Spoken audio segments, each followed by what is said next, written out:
Hej, dragi moji, kako ste?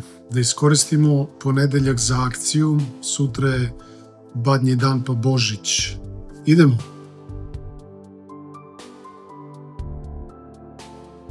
Kad sam doživeo Twin Flame susret 2007. godine, to mi je unelo potpunu konfuziju, jer je moj Twin Flame stalno drobila o toj bezuslovnoj ljubavi. Do tada je za mene ljubav bila zaljubim se, lud sam za tobom, nerazdvojni smo, sviđaš mi se, ne mogu bez tebe. A sad ovdje neka devojka pokušava nešto da mi predoči, a ja ne mogu da razumem šta.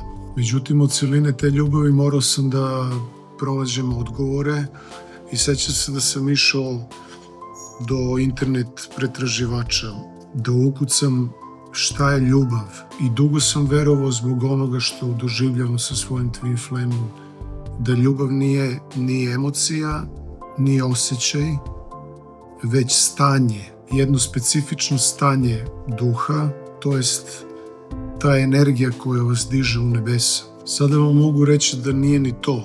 Ljubav je prosto da pomogneš sebi da postaneš ono što jesi, pa potom i kome god možeš. Mi ljudi smo potpuno zanemareni.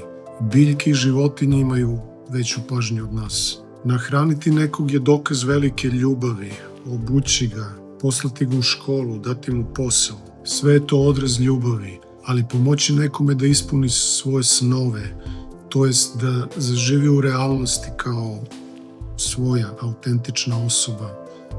To je ono što ja zovem punoća ljubavi. S obzirom da smo skoro svi uskraćeni za to, jasno vam je koliko ljubavi ima na ovom svetu. Svako od nas želi da postane ono što jeste, od malih nogu. To treba da bude fokus roditelja, društva i pojedinca. To treba svima da bude jasno kao dan. Kaže se da je majka najbliža Bogu i da voli bezuslovno, a da otac postavlja uslove. Šta mislite, ko voli više, majka ili otac?